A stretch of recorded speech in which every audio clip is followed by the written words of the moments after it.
Hello, everybody, and welcome to ChatEBC, where we get to know the European Bridge chapter members a little bit better, find out a little bit about their story, their background, what they're getting up to, and how we can connect with each other in a deeper way when we meet up at the quarterly events. Today, I am delighted to be joined by Gaby, who is a very unique member in that she comes to us every quarter from the USA. So she flies in specifically just to come and spend some time with us Europeans, and we really, really appreciate it. So, Gaby, thank you so much for joining us on I ChatEBC today. am How are you? great, and thank you for having me, Stephen. I love this idea, this new format. Well, thank you for being one of the guinea pigs and one of the first people to jump on this idea of, and this is what I love about EO and EOers in general, is that, hey, I have this idea to try and connect people a little bit. And it was like, yeah, I'll do it. I'll do it. I'll do it. I don't no idea what it is, but yeah, I'll do it. That's fine. Sounds fun. So thank you so much for being one of the Please, guinea it's my pigs. pleasure. So, Gabby, tell us a little bit about yourself. People can see in the tag. So, South Florida member, not a South Florida accent. Tell us a little bit about Okay, yourself. yes, I actually born in Argentina, and I lived there for 24 years, and I studied marketing.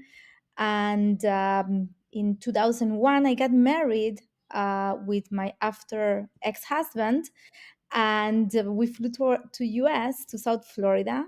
And so I am Argentinian living in South Florida. Of course, nowadays I'm a US citizen, but I'm so in love with Europe and the Europe Bridge chapter that after joining the Europe Bridge chapter, I become also Polish citizen. So I have the three of them.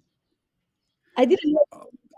Wow, I didn't know about the Polish citizenship. That's Yes, interesting. yes, yes.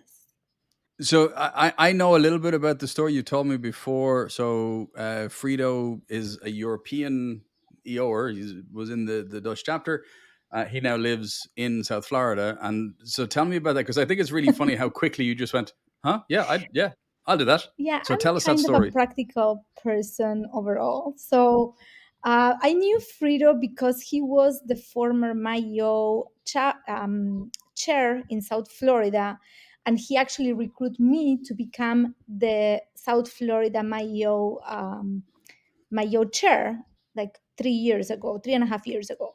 So I knew him from there, and we crossed each other in, I think it was August or September, 2 years ago. And he said to me, Gabby, do you like Europe? I said, I love Europe. I want to live in Europe. And he said, that's great because we have this new Europe Bridge chapter that I'm the president, and I think you could be a good match. So I said, okay, let me see the dates. So I checked the dates on my calendar. The next two, I was ready to go. I was good for Italy, and I was good for the next one that was Dubai. So I said, okay, let's do it. And 10 days after, I spoke with Karsten, and he was back then the membership chair. And we talked, we had a great conversation. And after that, all its history. So I became a member on the second EBC event. That now that I'm thinking, I don't think it was Dubai, the second one, but I don't remember exactly. Dubai, I Yeah, think, no, was I more don't remember recently. myself. Was more recent than that. I can't remember, because I joined even even more of a baby in the chapter than you are. So That's the I'm thing. very new. I was in Dubai as it happened, but I was in Yes, Dubai for that's a where different we reason. But met. You that's a remember, different Stephen? We story. met So outside yeah, on the garden. yeah. You were for the Yeah, president. yeah, in the nice cool air Oh man. of Dubai. Yeah, So that's the thing. yeah. EBC is so much fun that I don't recall which one's the first, the second. It's just a whole amazing experience overall. So I'm just loving it. So what was the question? That did I miss anything on the question? So yeah, no, it was that. Tell me about you. That's fantastic. So tell me a little bit about your business. What do you do? Yes, of What pays the course. bills? So my business, because my parents, and I think this is going a little bit further, but my parents were the owners of the second color copy shop in Argentina back in 1989.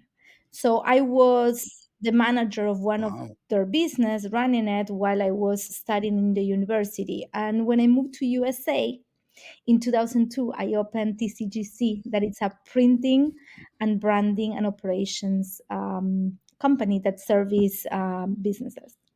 Ooh, When did you open that? 2002, March 2002. So It wasn't March 17th by any chance, St. Patrick's Day. no, I don't remember, but every time I need to fill out a paper, I put Oh, 20. tell everybody it's March. Tell everyone it's March 17th, and then you I'm can have gonna change shamrocks it to everywhere. March It's fine. 17 every time they ask me from now. I don't remember what date it was incorporated, but yes, I opened it a long time ago. That's what pays the bills, but I have too many other passions apart of that. Well, actually, that's a really interesting. I'm going to ask you Okay. about that in a minute. But um, so you've told us a little bit about how you got started. Why?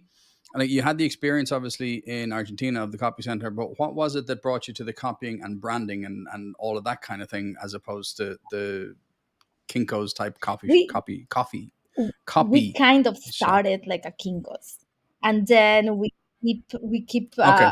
reposition ourselves, and now we mostly work with Inc. 1000 companies, like medium to big companies, and mainly on healthcare. But it was just part of the journey. So then, so you started this business when you came from Argentina, and you started the copying, and it was copying, and then you morphed into and you moved into more of the branding and more of the other stuff. Can you tell us a little bit about that journey? Because it's also so many entrepreneurs and so many EOers that kind of start doing one thing, but they either find an interest or a passion, or they go, actually, yeah, this isn't interesting to me, so I'm going to move Yeah, to this. Can you tell us a little bit about how that happened for surely. you? At the beginning was a lot of luck. I'd say that in life you have to have skills and you have to have luck. And when um, I opened my company because my parents came to US and I was working in a Israeli restaurant. Okay, I want to give you a little bit of the idea what happened. And for my mom, Jewish, Hmm. very not orthodox but very traditional, coming and seeing the daughter cleaning tables in a restaurant was like I prostituted myself. It's like that. So she talked with my dad after, and they call me and they say, "Do you wanna start a business with us? Like you're gonna give the sweet equity, and we're gonna put the money." Okay, sure. So we started it. The thing is that I didn't do too much business research. And in Argentina, companies go to companies to print because they need their services. But when I opened the company, I realized that almost every single company in USA has their printing inside their companies. So right from the beginning, I needed to reassess how to position my company. But I always say that luck and skills need to be together. And my company was 1,065 square meters. And next to me, about a month after I moved a giant company. And it was a healthcare company. And that healthcare company, I went there and with my way of being, and I say, "Hi, I'm Gaby. I'm your neighbor. We do printing services. We need it." And that became my biggest client for the first decade of the company. So that's how, yeah. And Wow. actually, it's still a client of mine. It's not as big uh, in percentage as before, but they're still my client. But Hmm. I think it's very important to start thinking outside the box and say, okay, this is what I have, this is what I wanted to do, and then to realize that you have to pivot. That's it. Yeah, So yeah. that's what, and it was like that, and then because our clients needed Okay. more services, we keep adding then the branding.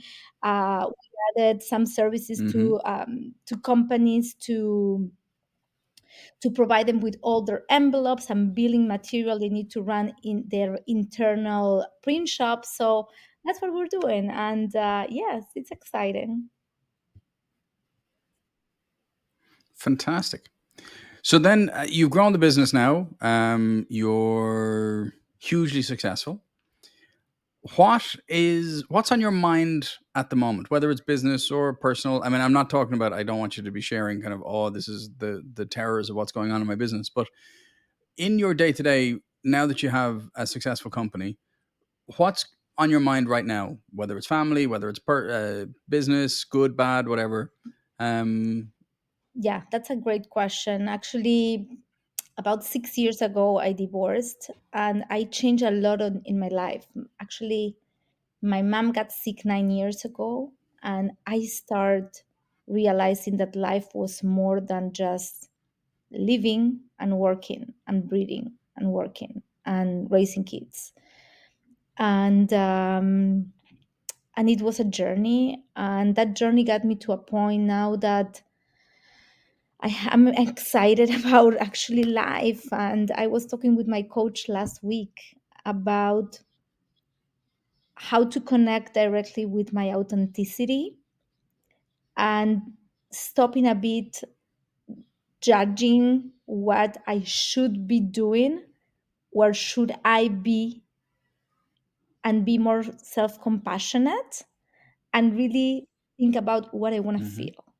So last week, actually, I declared my own, how they call it in English, my day of independence, because it's the day that I started to be more aware Mhm. of what I want to feel rather than what it's socially the best to be seen. So I don't know if I'm explaining it correctly, but I'm going through that.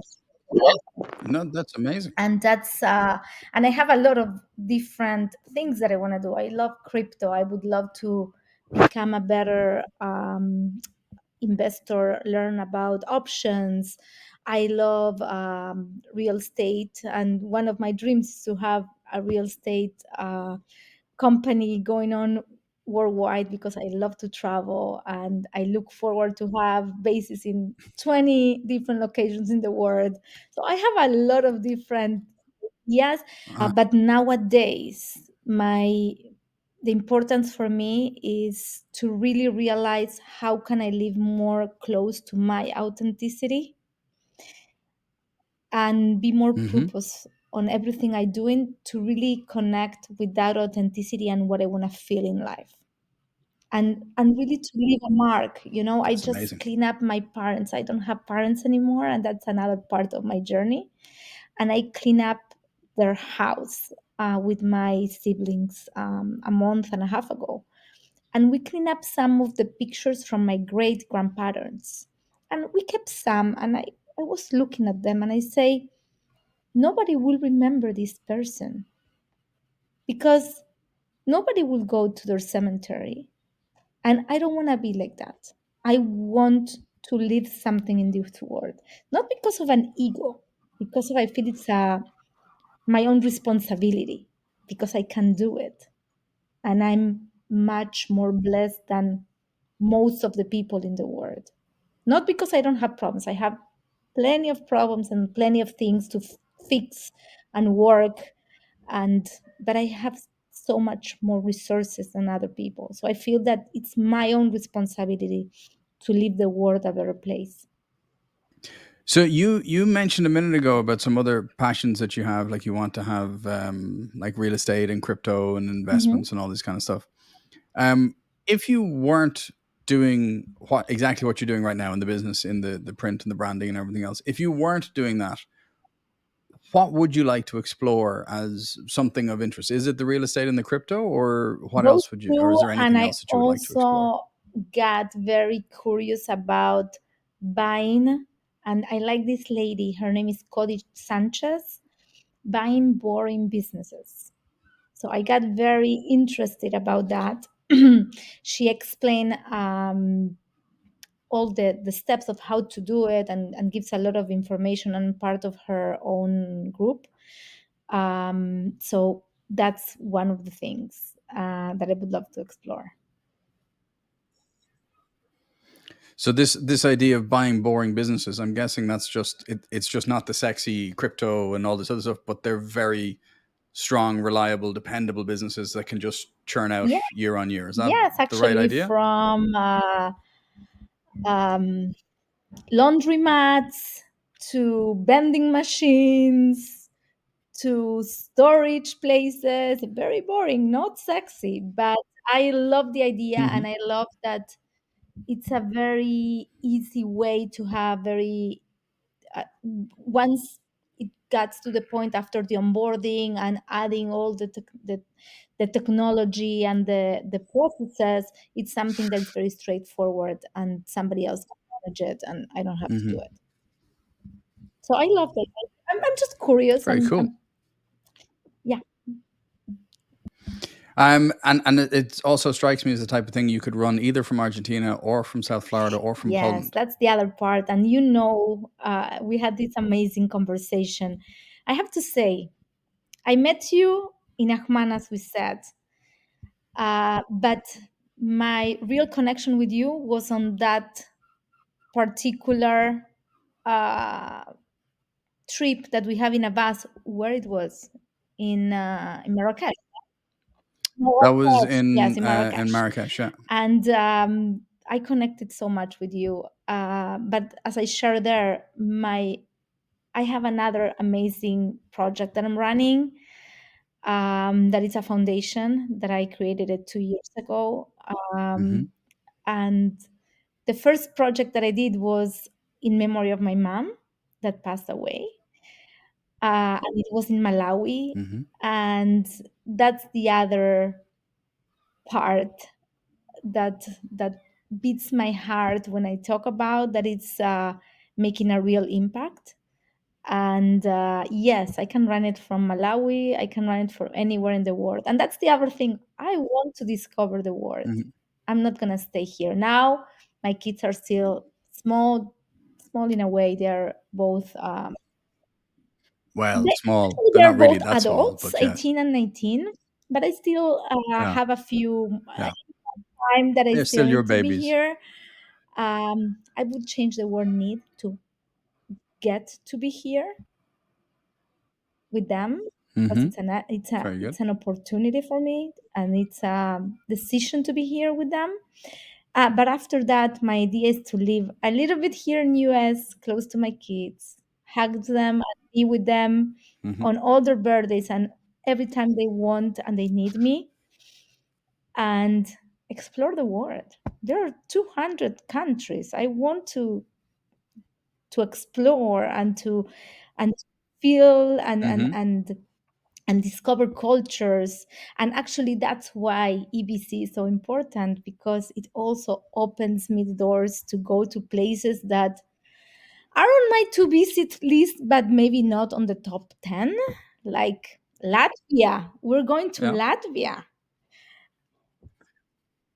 Yeah, that's going to be really interesting. I haven't been in Latvia, I'd say, in 20 years, and I imagine it's going to be very, I'm very sure it different. will.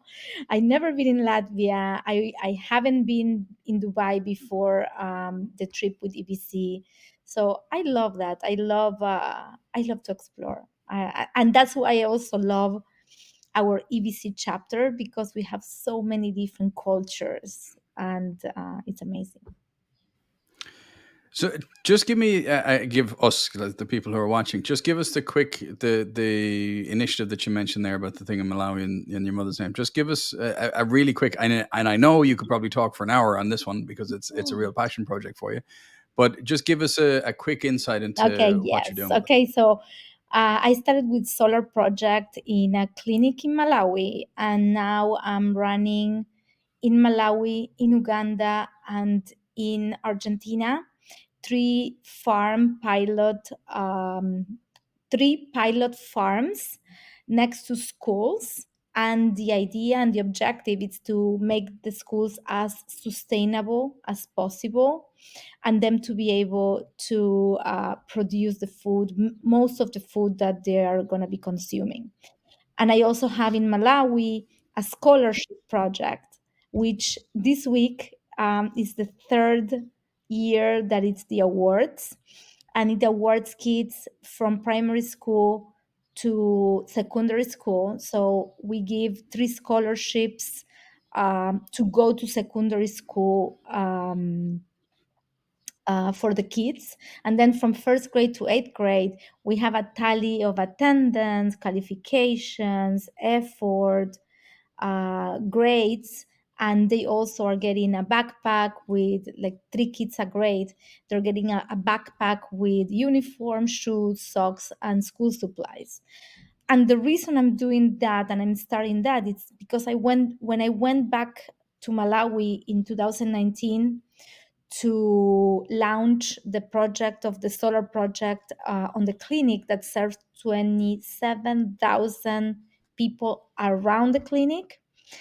I went to this school, and talking with the principal, he shared that 85 to 90% of the kids that attend the school are dropping out school from first grade to eighth grade. And I actually saw it in one of their walls. They had all the statistics.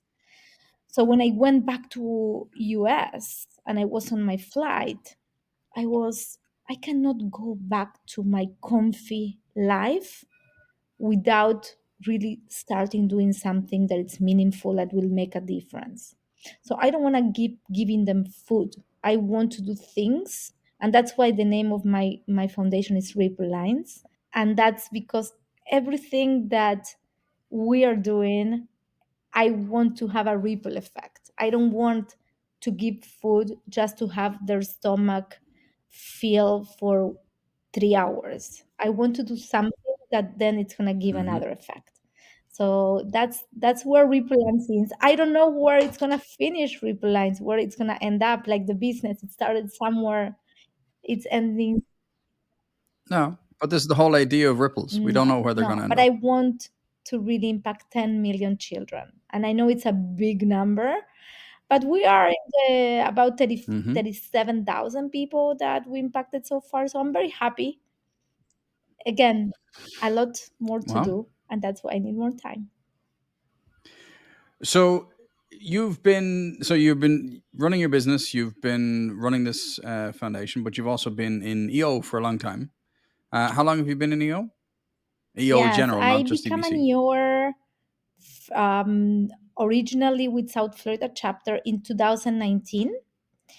I became Okay. I became the Mayo chair in 2020 in South Florida, and in 2010, Lots of my EO yeah, events in a 2020. lot. Yeah. But we did some events. Yeah, we did some events before the pandemic. Yes, I guess I didn't do too many, but then I made up after the pandemic.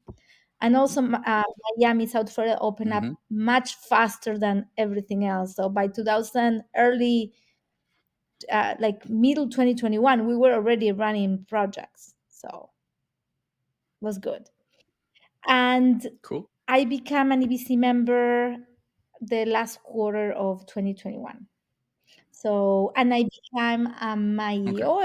Mayo chair in EBC in Israel. So it was the one before Morocco. Okay. I think it was 22. Yeah. November last Yeah. year. November Yes. was, yeah. So what's special about EBC for you? I mean, you've touched on one or two of the things, but what's the secret sauce? What's special about EBC from your Oh point my of view? God. Um, there's so many things. From day one, I felt at home. Uh, the closeness with members, it's remarkable. We hug, but we don't hug because we have to hug. We get to hug. Mm. The connection, um, not having second agendas other than just connecting and open and contribute. Um, Again, I said I love the multicultural experience, having in a forum 7 members from 5 to 7 different nationalities. It's very, very rich. Hmm. And I'm sure you can agree that the level of experience share is higher quality. I Yeah, don't know, it's phenomenal. phenomenal. That's the word. Mm. Um, every time gets better and better. So then, what's been your favorite EBC moment I so have far, many. or moments? One or two of you, the one that I pops out to had you first. so many. Um, I would say I love the part that we combine learning with forum growth, and I love fun. So for me, Hmm. I love to dance, and I have already my Polish dancers that we always dance salsa and bachata. I love that. Almost in every event, we get to dance. But I would say on a um, global perspective, I love the closing event that we had a Saturday night in where it was in Dubai. It was it was very intimate. It was very deep, and again, I love that I can be myself without. I guess I should be all the time myself, but it's very. Sometimes we have like this little glass saying that millisecond is should I Yeah, say this? And on EVC, I'm just relaxing and being totally myself without any of that glass. very cool. That, I mean, if I wasn't already a member of EBC, I'd be joining because of that. So that's amazing. Um, so I'm going to ask you. I've a random question machine, just Okay, little get to know you, very easy questions, but some of them are a little bit interesting. So I'm just gonna hit the randomizer 5 times. I'm just gonna ask you the okay, 5 questions I'm that come up. ready. Okay. So the first question is, who is someone you really admire? Needs to be alive. No, anybody? My grandma. My grandma, Your grandma? she was Fantastic.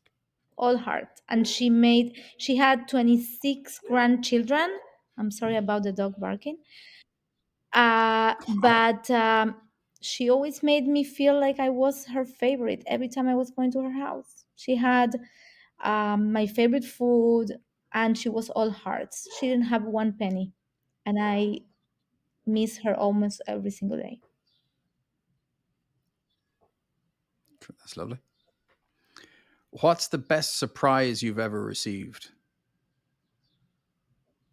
My parents. Now this is a family Yes. friendly show, No, so no, be no. It's careful gonna with your be answer on this one. PG is the name, like for general public. Uh Surely. Come Yeah, on, Steven. My favorite surprise was my daughter was graduating from preschool. She was 5 or 6 years old, and my parents came by surprise to be on that ceremony, and that was my biggest surprise, and I loved it. And I love surprises, but cool. I don't have as many, maybe five, six in my whole life. So anybody that wants to surprise me, Okay, it's open. bring it on. It's okay. So I know you to be a very smiley person and very naturally effervescing smiley person. But what was the last thing that made you genuinely, deeply smile? I would say yesterday night there was a conversation between my two kids and myself, and my son brought a very delicate topic that it was bothered to him for a long time, but neither my daughter or me knew. So the level, and it was regarding their relationship, and the level of respect that was between them and the conversation made me extremely proud, um, and happy. And I Smile, not as this, but I smile in my heart. Very good. I Yes, think that's three questions, more. so we have two more to go. We get to. Two more. So, what's your favorite way to unwind after a long day? That's a good question. And I would say um, I try to meditate every day. If I don't meditate in the morning, Mhm. I do it in the afternoon. I get to live in the beach, on the beach. So my favorite one actually is walking on the beach and being on nature. I don't get to do it every day, but that's my favorite one, definitely. And the last random question. Now, we actually kind of touched on this earlier on. What's a topic you could talk about for hours?